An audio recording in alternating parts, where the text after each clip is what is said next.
Peace. This is Brother Psyche, and here I am with the third installment of this Science of Self series. As I've said before, and if you've been tuning into my channel and been staying with me during this whole series, this is actually a course breaking down and building on the science of the personal self. But as I said, I had to break this down into separate videos because the course itself would take about 2 hours, and I know no one wants to sit around and watch a YouTube video for 2 hours. So I broke this thing down for you. Today I'm going to build on the self and psychoanalytic theory and explain the concepts of the superego, the ego, and the id. But before I start, any long time subscribers to my channel, people that have been listening to me for a while, I know you probably noticed the changes in my thumbnails. Well, I finally hired me a graphic designer, this cat named, and I'm gonna give a shout out to this brother named Brother E, who has been designing my thumbnails. He also designed this shirt. The shirt came from the guy, but he does all kind of things: backpacks, murals in your house, on your wall, pictures, all those things. And I think the guy's a pretty good guy, and for a real nice fair price.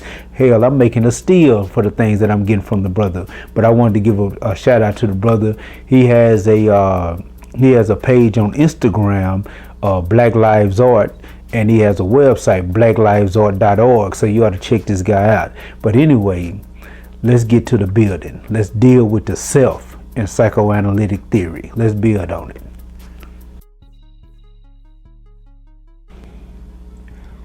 So first, I'm gonna start with the superego.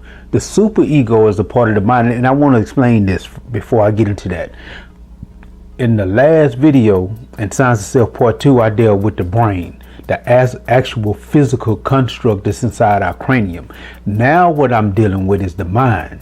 The mind actually does not have a physical construct. The mind is a paradigm. It's a concept or an idea that we wrap thoughts and behavior patterns around. And the principles that I'm supposed to explain and break down in this video are going to give us a deeper understanding of that thing that we call mind, that mental construct. So first part of the mind that I want to deal with is called the superego, or the part of the self that I want to deal with is called the superego. The superego is, from the most basic and simplest way I can explain it, is the part of ourselves that identifies with being in a group. It doesn't identify necessarily as the individual self, but it identifies as the group self. It's the part of the self that makes a man see himself as a member of the male part of the species. A human see themselves as a member of the human group.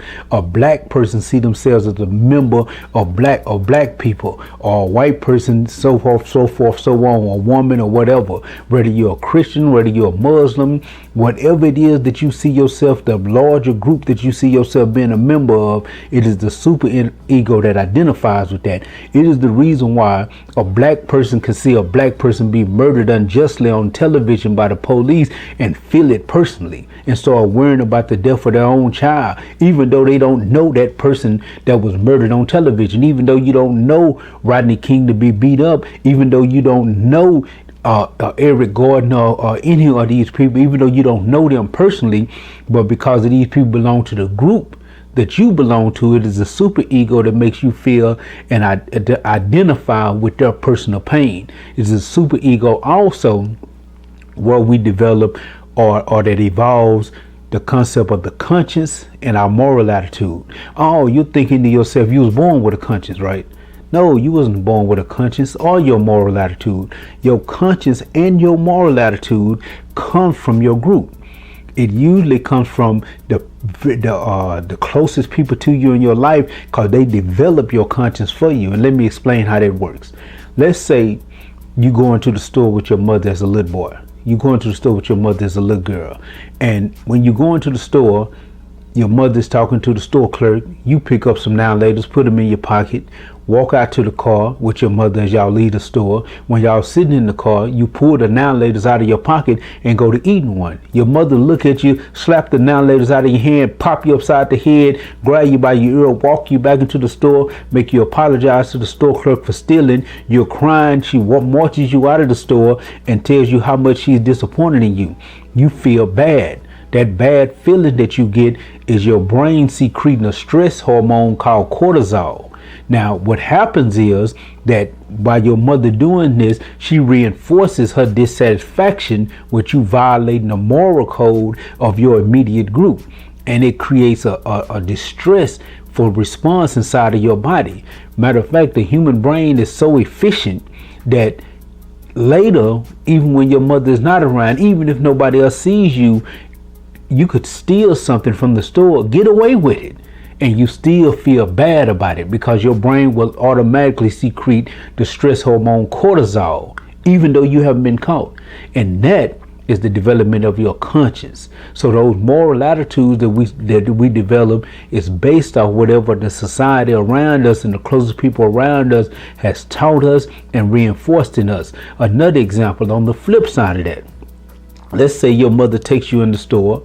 She distracts the store clerk.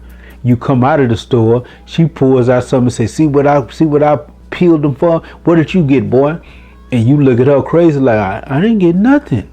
Then your mother pops you upside your head and tell you, boy, what the hell is wrong with you? Anytime you get an opportunity to get over on somebody when they slip and you take that opportunity, you understand me, boy? I'm disappointed in you, you lame. If your mother tells you that, then the same thing happens. Your brain secretes cortisol, the stress hormone, because you feel bad for disappointing your mother. Now, what your mother is reinforced in you is a moral attitude that any chance you get, you're supposed to get over on somebody that's slipping. And so therefore that becomes your morality and you walk through life. That's how the sucker and the snake is created and birthed in life. The people that we deal with that's always trying to get over, always lying, always tricking, because this is their moral attitude. So essentially, this is the super ego.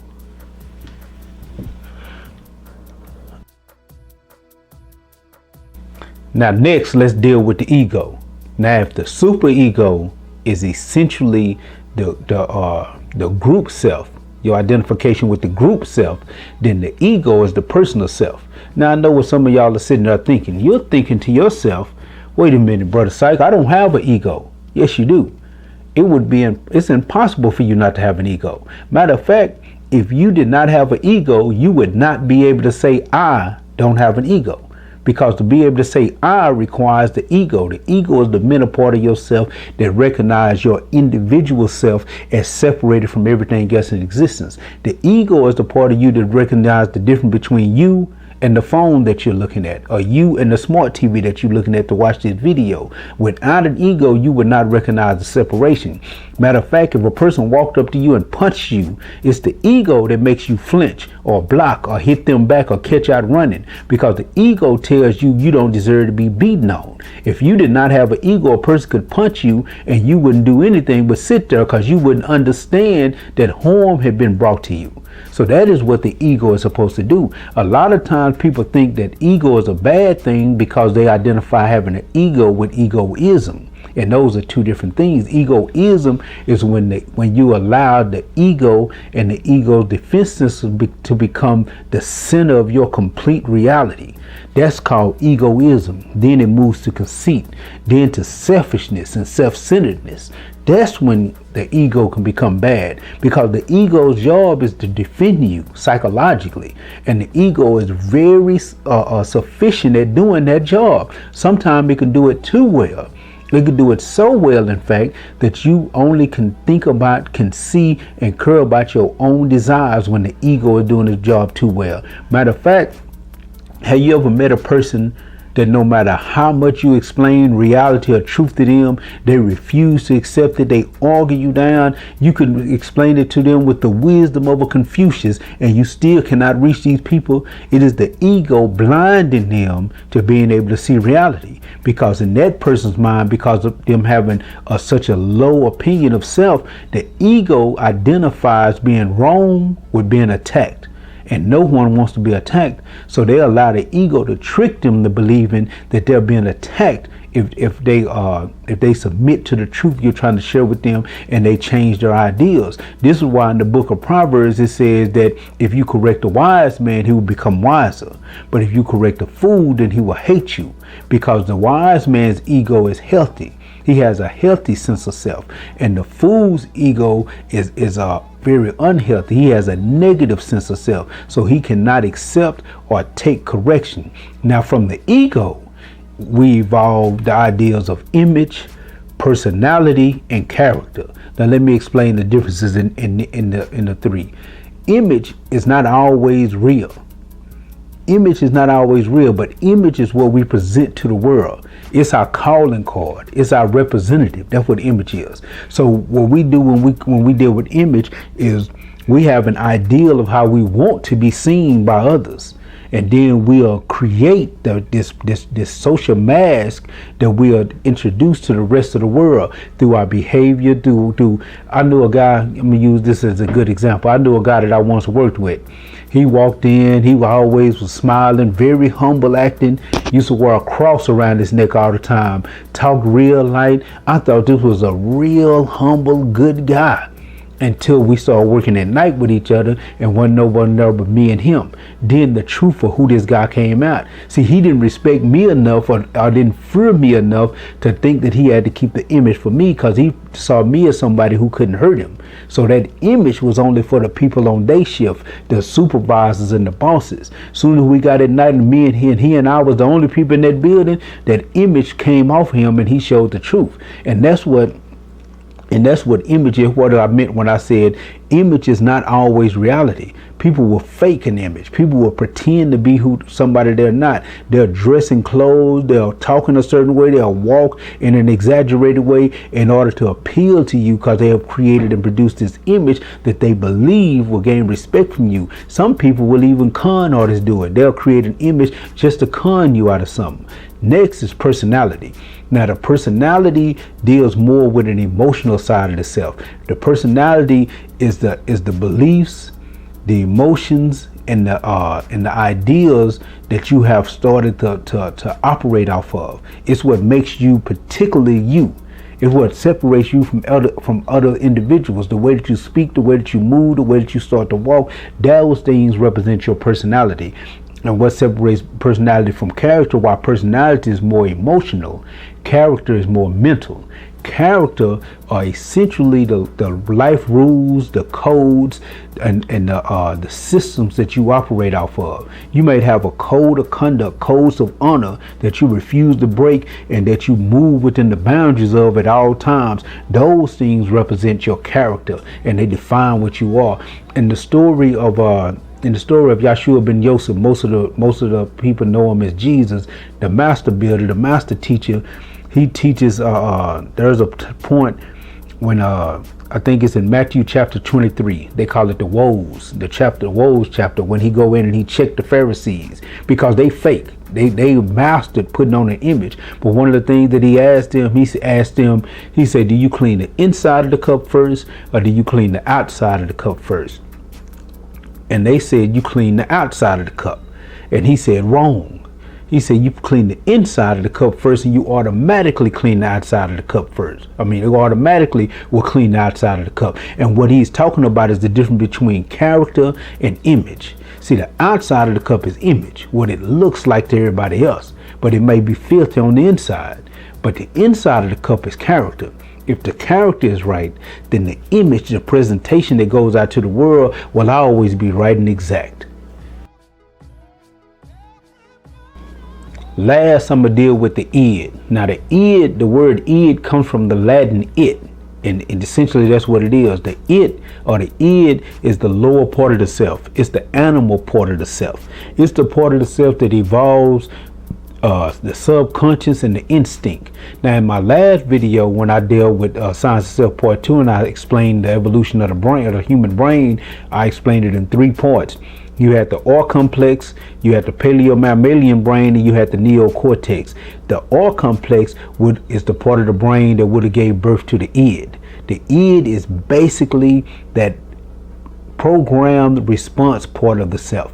It's the part of the self that when you come out of the womb as a baby, it's the part of the self that doesn't have to be taught how to suck a nipple. You don't have to be taught how to take a dump or to urinate. You don't have to be taught any of these things. The id is the part of the mind that deals with these things instinctually. The id is the part of the mind that Make sure that your heart is beating, make sure that you stay breathing, that regulates blood temperature, body temperature. And as I just said, it evolved the subconscious and instincts. Now essentially the subconscious is the unconscious part of the mind that's below the conscious mind, hence the word subconscious. The word sub means to be under, below, like a subway, a train that's underground.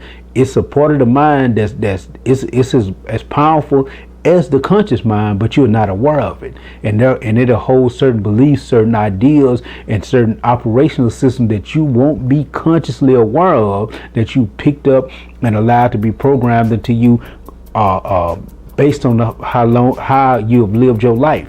Now the instincts is the animal part of yourself. It is essentially, no easier way to say it, is your programming. And it's something that you actually, a human being can think himself out of it, but you don't have to be taught it. It's not anything that you have to be taught. It requires no specialized knowledge. It's just your basic factory setting, just to say it in the most simple way. Animals operate completely off instinct. The human being can operate off thought. Most human beings you come in contact with operate off instinct. That's why when they get emotional and mad, they just act without actually giving thought to those acts. Now, I'm gonna bring this video to a close, and you may ask yourself, what's the purpose of these things? Why are you telling us and explaining all these things to us? Because in this Science of Self series, the purpose of this is to give you control and power over the self. And for the human being, the best way to understand how to control self is to understand how those things work. See, for us, when we understand how these things work, it gives us more power over them. A lot of times people are out of control and they have no power over their own selves, because they think everything that they feel and everything that's happening in their life is magical. They think it's just happening. And if it's just happening and there's no explanation for it and I can't understand it, then therefore I cannot control it. But when you understand these things have their origin in your psychology, then you understand that you have the power to change these things at will. And we're gonna get into that in a whole lot deeper conversation in our next video. So hopefully you'll stay tuned for Science of Self Part 4 when we start dealing with the self on a higher level. I hope you enjoyed the video. Hope you subscribe to the channel. Hope you share the video. Hopefully you give me a thumbs up. And if you disagree with anything I said, leave it in the comments. I thank you for watching. Peace.